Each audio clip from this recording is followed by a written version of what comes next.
Hi, I'm Rose Dennis. I was once loved and adored by everyone until a life-changing experience caused people to fear and avoid me. From a family of 5 with 2 siblings, Danny, age 18, and Lisa, age 2. My family and I are origins of Nigeria, but Emma, Sibs, and I were born and raised in Brooklyn.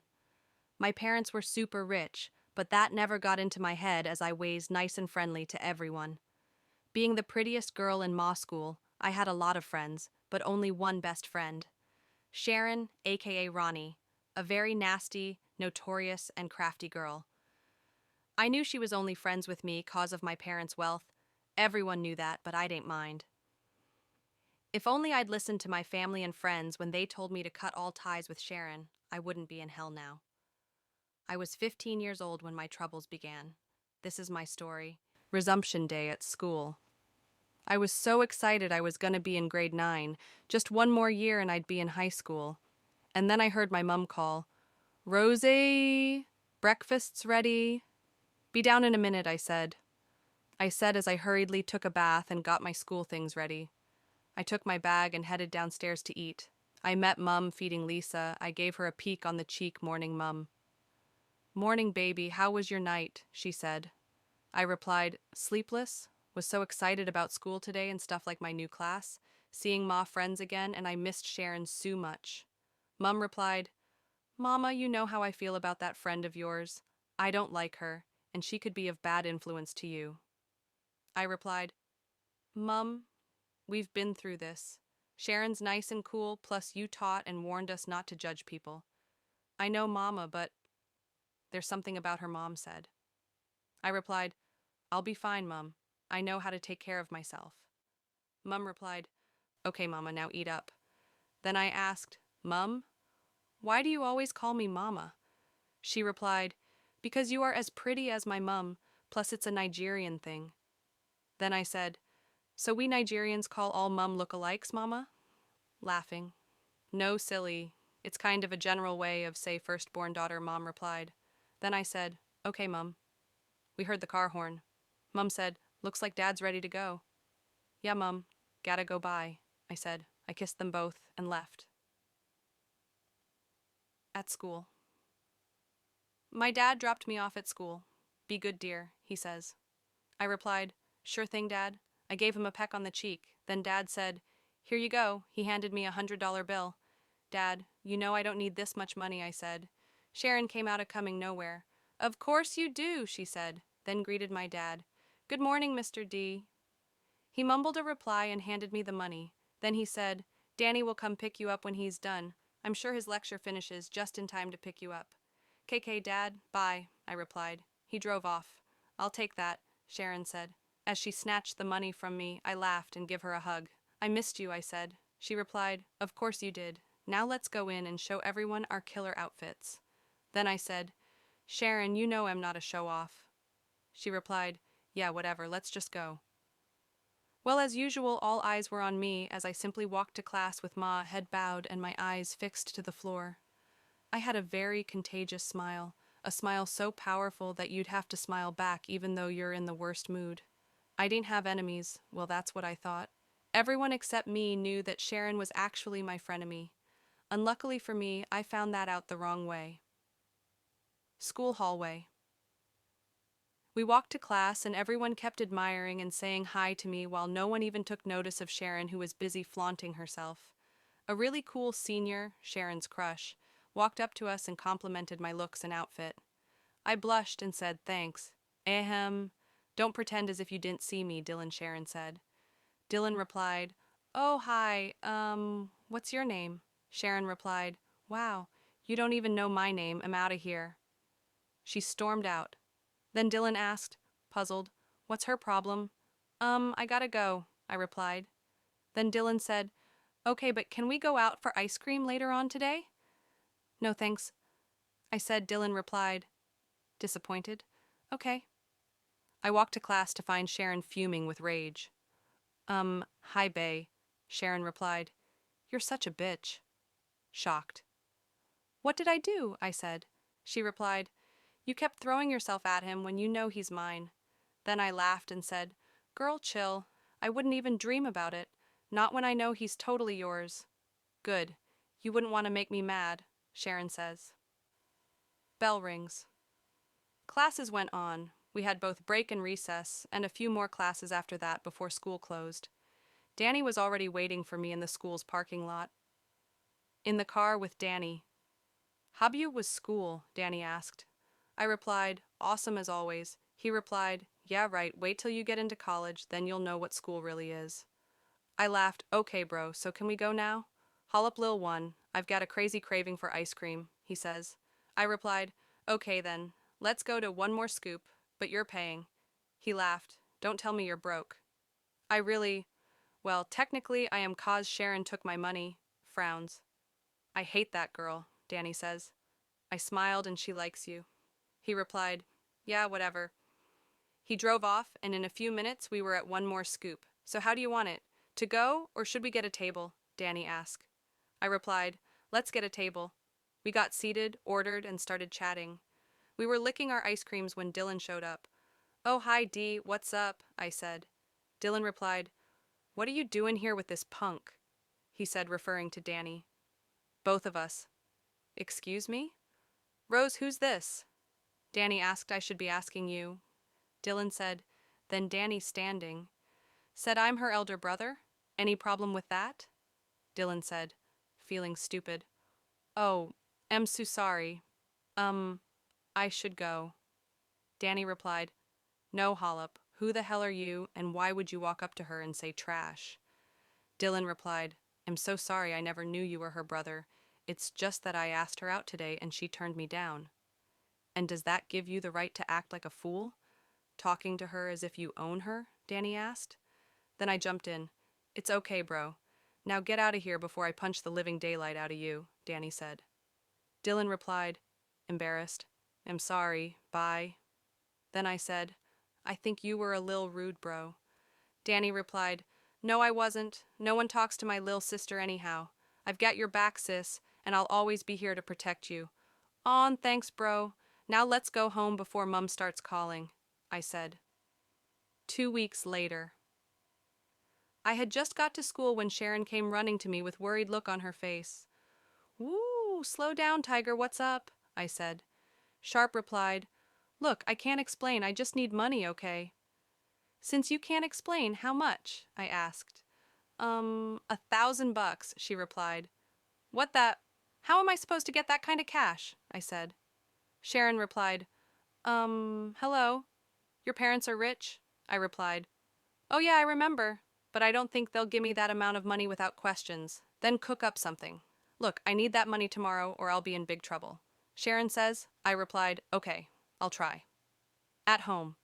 It was dinner time and everyone had settled down to eat. If there was one thing I knew about my dad, it was that he was always happy after every meal, so I seized the opportunity to ask him. "Dad, can I ask you for a favor?" He replied, "Sure, anything for you." "Can I have $1,000? I asked. He choked on his drink. $1,000? What for?" he asked. Then I said, "Do you want the truth or a lie?" He replied, "Truth, please." "Okay. Sharon needs the money," I said. "What does she need that amount of money for?" Dad asked. I replied, I really don't know, 'cause she didn't say." Dad replied, "And you expect me to give my money to her? What if she uses it to buy drugs or something?" "Come on, Dad, she's not that type of person. I said. After much talk and slight argument, he finally gave me the money which I gave to Sharon. But it seemed things were not resolved with her. One school morning, she asked me if I could accompany her somewhere after the close of school, and I innocently said yes. If only I'd known what was in store for me, I would have just gone home. 2 days ago. Location, unknown. Sharon begs, "I'm so sorry for the delay, but I have the money now. Please spare me." "You're 3 days late with my money," says an unknown lady. Sharon tires to explain. "I know, but..."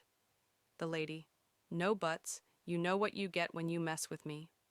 How and when Ron got in contact with these people is still a mystery to me. The lady ordered her boys, "Take her in and do what you want with her, and make sure you put the money in the safe." The guys replied, smiling, Yes, boss, grabbing and dragging her. Ron says, struggling. Wait, please. I've got someone even better. Let her go, the lady said. She much more prettier, has a much better package, and I guarantee she'll keep her mouth shut, Sharon said. And if she's not all this? One of the guys said. Sharon replied, Trust me, she is lady. 2 days, just 2 days. And if you don't deliver her, you can kiss yourself goodbye. Sharon, even more scared, replied ma'am, laughing, Now get out. Close of school. I called Danny. Hey, bro, no need to come pick me up. I'll be a little late. I've got stuff to do. Danny replied, Okay, tell Mum I'll be a little late. Okay, I said. Danny replied, Okay, bye. Ends call. Sharon walked over to me. Who was that? She asked. My bro, I replied. Sharon asked, perplexed. What did you tell him? I replied, Nothing. Just that I'll be home, a little late, and he shouldn't come for me. Abbott relaxed. Okay, shall we? Sharon said. Yeah, sure. Where are we going anyway? I asked. Sharon replied, hesitates. My cousin's house. All right, I replied. Sharon was awkwardly silent as we walked to an unknown hood. I'd never been there before, so I didn't know what it was called. We approached and entered a dark, shady building. Few minutes after we got seated, a beautiful lady walked in and gave me an awkward smile without even saying a word to me or Sharon. She signaled Sharon, and they both walked out. Sharon says, leaving the room, I'm so sorry, Rose. Sorry? For what? I asked, but then she walked out. Almost immediately, 4 huge guys came in and took hold of me. I was brutally raped. Poor me. When they were done with me, they dropped me off on a sidewalk far from the building. The guys said, We had fun.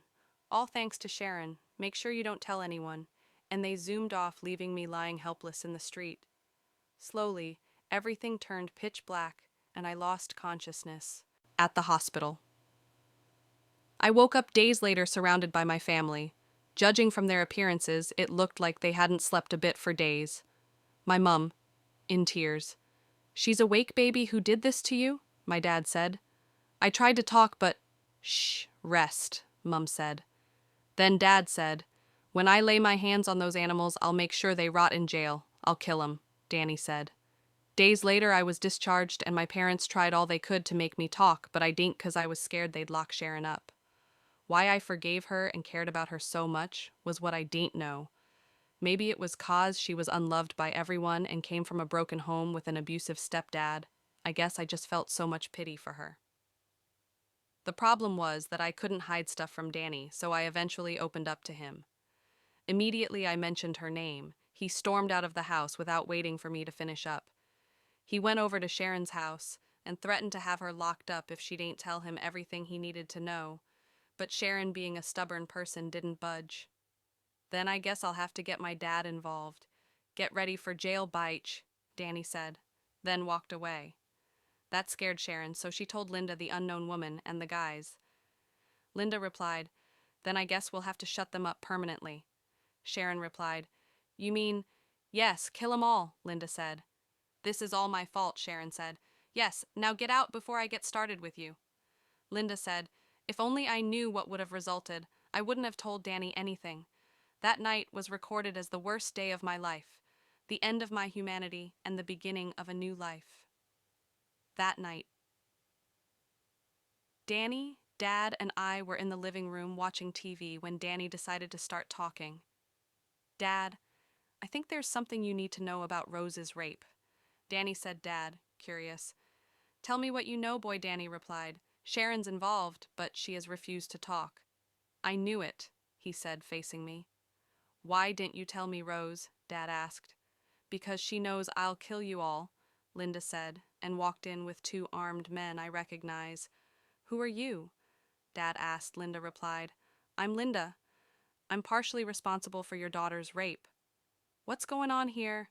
Mum asked as she walked in carrying Lisa. Linda replied, We're here to kill you all before we get reported to the police for rape and other illegal dealings. Linda, please, I begged. Linda replied, referring to me, Shh, sit down.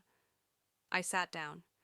Young lady, we can settle this, Dad said. Then said Danny, You guys are responsible for my sister's rape, I'm so gonna kill you, lady, charges towards her aggressively and gets shot by one of the armed guys. We were all shocked to see his cold and lifeless body on the floor. The loudness of the gunshot startled Lisa and she started crying. So, who's next? Linda asked. She asked as she brought out her gun. Dad begged, please. Linda shot him next. Then she said, 2 down, 3 more to go. Then I begged, Linda, please, I'm begging you. This will teach you to keep your mouth shut, Linda said. With that, she shot my mum. Lisa fell to the floor and cried even more. Then Linda said, this lil girl needs to shut up. And she shot my lil Lisa right in the ear. I watched my family die. I watched their murderers get away. I thought they were going to kill me too, but they didn't. Apparently the neighbors heard the gunshots and called the police, so instead of killing me, they fled. Linda said, leaving, that'll teach you, and if you dare try to report us, you'll be dead before you even talk. I sat there motionless amongst the dead, my own family. I sat there just thinking, why? What I ever did to lose so much. I slowly got off the chair and touched their lifeless bodies one after the other, leaving my hands blood-stained. I looked at my blood-stained hands, and the thought of all the injustice came flooding back. I was filled with so much anger, bitterness, and hatred. Right there, I made up my mind to sell my soul to the devil. I remembered a cult my goth friend told me about, the living demons, so I went and joined them. I said, take it. It's all yours now, my soul. Just keep a place for me in hell. With that, I felt an unexplainable power entered me. A whispering voice in my head said, don't worry, you find out what your newly found power can do. From that time, I knew Rose was gone. I had no ray of sunlight left in me, just something darker than a shadow. My smile was replaced by a death stare. My laughter was replaced by a crying soul. I was replaced by a sadistic beast. No doubt I felt different. No doubt I was different. I became a living demon, a heartless beast with no human sympathy or conscience. There was just one thing I had left, my desire for vengeance. Immediately after my initiation, I walked out. A goth friend asked, where are we going? A few members and I went to Sharon's house, where we met her taking out the trash. Hey, girlfriend, I said, startled. Rose, what are you doing here and who are these? Referring to the goths. Sharon asked. I replied, I'm here to kill you. These are my new friends thanks to you, and they are here to help. Sharon replied, scared. You're joking, right? Please tell me you are. Rose, please, am sore. Shh, come with us, I said. Even though she didn't want to, she couldn't resist the power forcing her to move. We took her to our torture room. We tied her up to a chair and slowly started crushing her fingers and toes with a thumbscrew. She screamed so much, but all I could hear was music. When we were done crushing her fingers, I took a sledgehammer and I said, I loved you like a sister, gave you money, bought you gadgets, and even defended you before my parents. But all you did was betray me. I hit her knee and she screamed. They raped me because of you, and they killed my family because of you. Bitch, I hit her other knee. I threw the hammer away and took a baseball bat. I said, they killed Danny. Head hit bang. They killed my mum. Bang, they killed my dad. Bang, they killed Lisa. Bang, bang, bang. I kept hitting her till she passed out completely. If she had survived, she would have been a useless, paralyzed retard. I'm sure she thought that was all, but we weren't done with her yet. When she finally gained consciousness, she looked around noticing us and how body-stained she was and started pleading. She said, weakly, Rose, please forgive me. We can make this work. I'm sorry. Shut up, I said. Before she could finish her sentence, I cut off her tongue. She lost a lot of blood that night. Originally, the old Rose couldn't stand the sight of blood, but the new Rose loved it. It's time for the final phase. I'm tired of seeing you, I said. I had her drenched in fuel and set ablaze. And I said, see you in hell, Bay, and tell the devil I said thanks for the gift. I got part of my revenge, but that wasn't enough for me.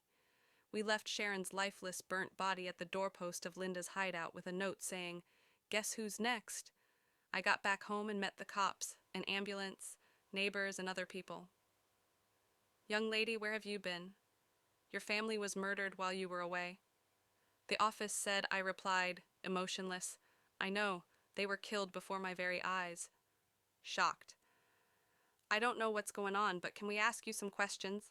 The office asked, walking past him. No, get their bodies prepared. They'll be flown back to Nigeria next weekend for their burials. I said. The officer said, I'm sorry, young lady, but things ain't done that way. You see, we need to investigate and… I replied, get out. Officer replied, excuse me? Me, looking him straight in the eyes, get out. Officer replied, yes, ma'am, I found out that no one could resist whenever I spoke, unless they're true children of God. I called my folks back in Nigeria and told them everything, including my plans for their burial. I said, Tiri, just get everything ready. I'll send you guys money. Bye. End call. I broke down and cried, thinking of how they could do this to a 15-year-old. I developed a hatred for people. Thinking out loud, I'm gonna destroy you, Linda. Vengeance will be mine. The next day, at Linda's hideout, I walked in and met the guys smoking and playing cards. Look who we have here. I knew you'd come back for round 2, one of Linda's guys said. Devilish look. Stand up, I said. They obeyed. Get your guns, they obeyed. Then I said, referring to one of the guys, shoot him, and one of them was shot. I commanded them to kill each other till there was only one left. Now tell me all about Linda, her address, everything I need to know about her. He told me everything, and I said, good. Thanks for the info. Now put the gun in your mouth and pull the trigger. He did, and I left, straight to Linda's house. They couldn't see me, but I was there. On getting there, I found out that her family was just like mine. So much love and happiness. Even though she was the black sheep of the family, it didn't stop the love. Me, thinking out loud. So she loves her family this much, and she made me loose mine. Anger building up. I was coming for you, Linda, but since you made me lose my family, I'm gonna return the favor. I went straight home and sent every single member of Linda's family, extended family inclusive, an email invitation for a family reunion. Clicking send. I'm gonna enjoy this. See you all tomorrow. To be continued. Stay tuned. Episode 2 would be dropping tomorrow. If you enjoy the video, hit the like and subscribe bottom for more. Thank you.